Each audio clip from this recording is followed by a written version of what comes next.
It began mid-sentence, not with a rebuttal, not with a question, but with a voice that didn't wait its turn, and Curtis Sliwa, seated just off-center, leaned forward and interrupted not once, but twice, slicing through the rhythm of the debate like static through a symphony, and the room didn't react with outrage. It reacted with confusion, because the interruption wasn't loud, but it was sharp, and Zoran Mamdani, mid-thought, paused, not in anger, but in calculation, and Andrew Cuomo, who had just begun to pivot, turned his head slightly, eyebrows raised, not in surprise, but in strategy, and the moderator blinked, unsure whether to redirect or reflect, and Sliwa, wearing his signature red beret and a smirk that felt rehearsed, said, "You both keep talking about policy, but what about reality?" And the line hung in the air, not because it was profound, but because it was premature, and Mamdani didn't respond. He waited, and Cuomo didn't counter. He recalibrated, and the silence that followed wasn't passive. It was powerful, and Sliwa, sensing the tension, leaned in again, this time louder, this time sharper, and the interruption became a pattern, not a glitch, and the debate, once structured, began to fray, and the audience shifted, some leaning forward, others leaning away, and the interruption wasn't just verbal, it was philosophical, a challenge not to the argument, but to the architecture of discourse itself, and Mamdani's eyes didn't flinch. They focused, and Cuomo's posture didn't collapse, it coiled, and the moderator, caught between protocol and presence, said, "Let's allow each speaker their time." But the rhythm had already been broken, and Sliwa, undeterred, said, "President Trump should have been applauded," and the room froze, not because of the name, but because of the timing, and the interruption had become a rupture, and the debate was no longer about policy. It was about posture, about presence, about how we respond when the rhythm is stolen, and Mamdani, still silent, became the center of gravity, and Cuomo, still calculating, became the counterweight, and Sliwa, still speaking, became the spark, and the interruption, that sudden, sharp, unscripted moment, became the beginning of something deeper, something more than disagreement, something about the very nature of truth when it's interrupted, and the silence that followed wasn't just awkward, it was intentional, and the debate, once predictable, had become philosophical, and the interruption, that jagged, jarring fracture, had become the frame through which everything else would be seen. It wasn't the interruption that shocked the room, it was the name, and Curtis Sliwa, still leaning forward, still speaking out of turn, said it without hesitation, without irony, without apology. President Trump should have been applauded, and the sentence didn't land like a statement. It landed like a rupture, and the room didn't gasp. It froze, and Mamdani, who had been preparing to respond, lowered his gaze, not in defeat, but in discernment, and Cuomo, who had been pivoting toward policy, paused mid-breath, and the moderator, caught between neutrality and necessity, blinked twice and said nothing, and the silence that followed wasn't passive. It was philosophical, because the name wasn't just a reference. It was a trigger, a signal, a fracture line in the architecture of the debate, and Sliwa, sensing the tension, leaned in further, repeating, "He stood for something, and that deserves recognition." And the line didn't echo, it fractured, and the audience, once murmuring, became still, and the silence wasn't empty, it was loaded, and Mamdani didn't respond. He reflected, and Cuomo didn't counter. He recalibrated, and the moderator didn't redirect. He waited, and the Trump line became more than a provocation. It became a pivot, a moment where the debate stopped being about policy and started being about posture, about presence, about how we respond when the ground shifts beneath us, and Sliwa, still speaking, became the spark, but Mamdani, still silent, became the center of gravity, and Cuomo, still calculating, became the counterweight. And the Trump line wasn't just a name drop, it was a philosophical test. And the silence that followed wasn't just awkward, it was intentional. And the debate, once structured, had become symbolic. And the Trump line, that sudden, sharp, unscripted fracture, had become the frame through which everything else would be seen. And the question wasn't, do you agree? It was, do you react? And Mamdani's silence became a stance, and Cuomo's pause became a pivot, and Sliwa's provocation became a mirror, and the Trump line, that jagged, jarring declaration, had done what no policy point could. It revealed the emotional architecture of the room. And the silence that followed wasn't just respectful, it was revolutionary. It wasn't coordinated, it was instinctive.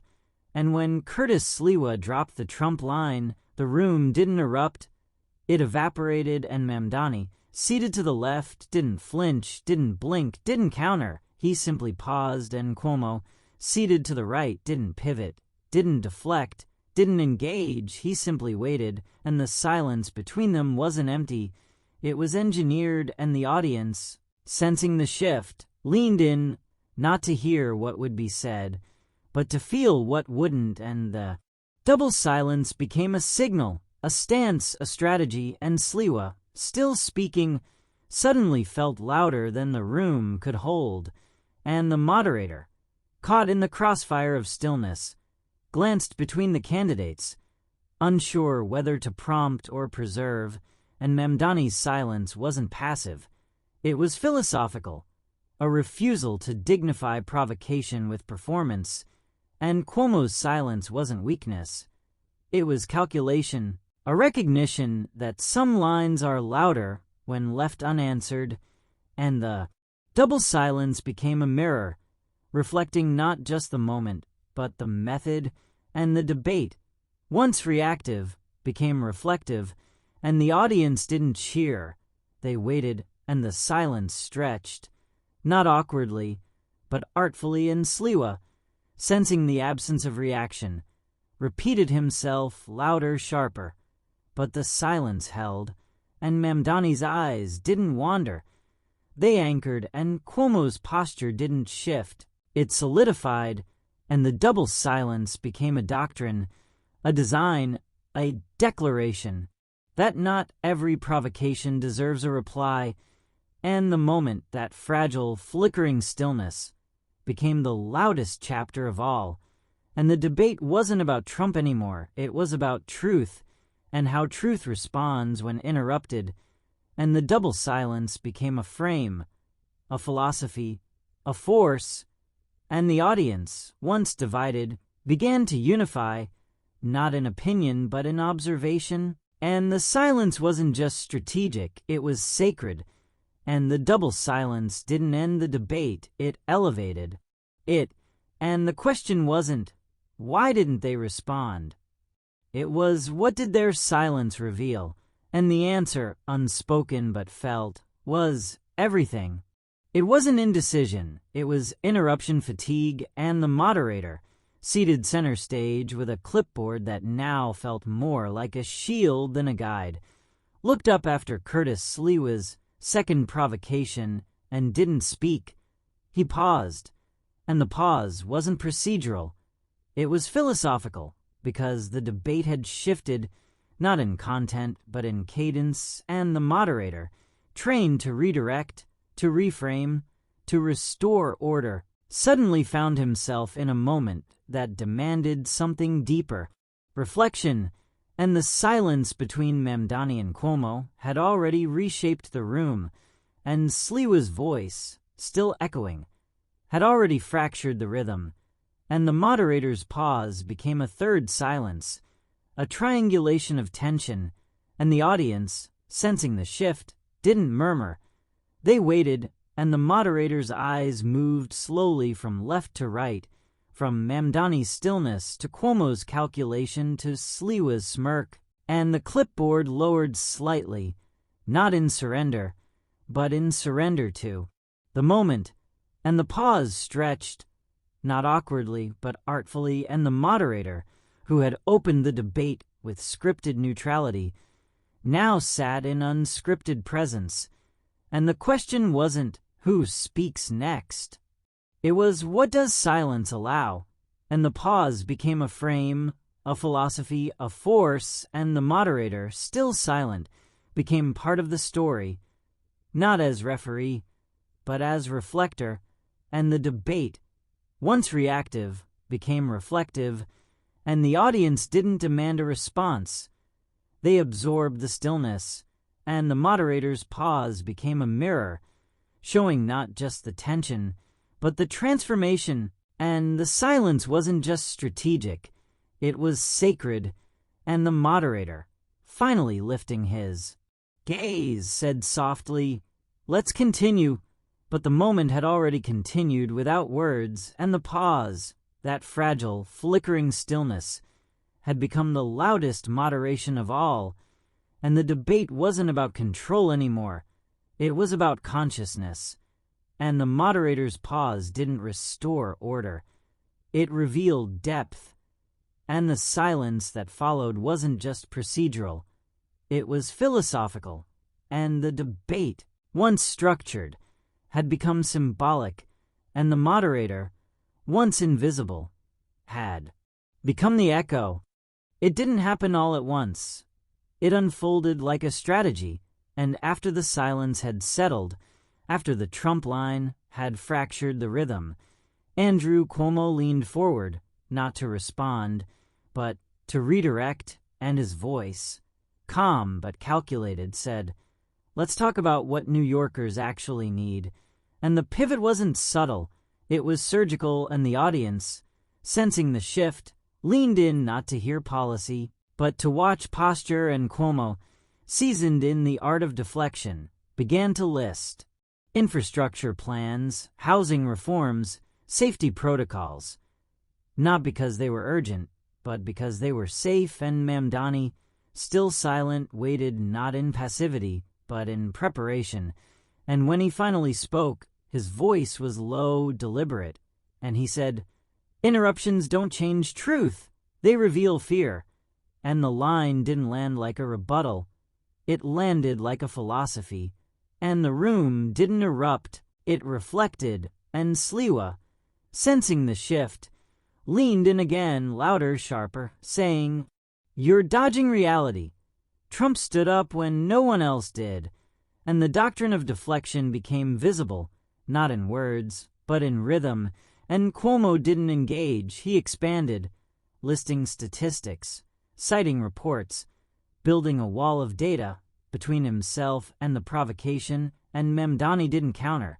He clarified, saying, "Truth doesn't need volume, it needs vision," and the doctrine deepened, and Sliwa, undeterred, doubled down, repeating, "You're afraid to say what people feel," and the debate, once reactive, became rhythmic, a dance of deflection, reframing, and resistance. And the audience didn't cheer, they calculated, and the moderator, still watching, didn't interrupt, he observed, and the doctrine of deflection wasn't about avoidance.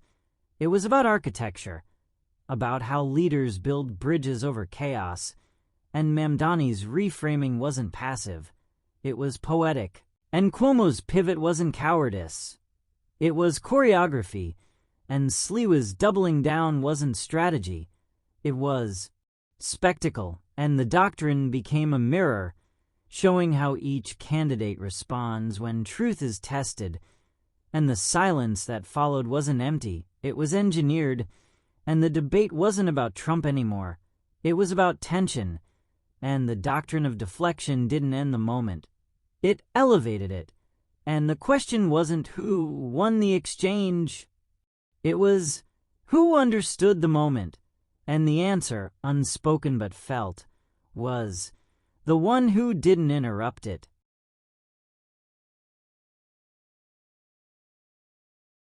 It didn't take long, it never does. And within minutes of the Trump line, the silence, and the doctrine of deflection, the clips began to circulate, and the audience, not just in the room but online, began to react, and the reactions weren't unified, they were fractured.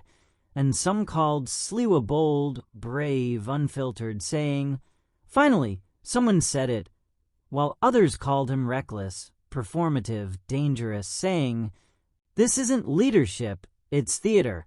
And the silence, that haunting, human pause, became the center of the conversation, not the line itself. And Mamdani's stillness was praised as philosophical, as poetic, as powerful, and Cuomo's pivot was dissected as strategic, as safe, as calculated, and Sliwa's provocation was replayed, remixed, reframed. And the audience didn't just react, they reflected, and the comment sections became classrooms, and the threads became think pieces, and one user wrote, "This debate wasn't about Trump, it was about truth," and another replied, "Silence is the new resistance," and the clips were shared by activists, by analysts, by artists, and the moment became more than political.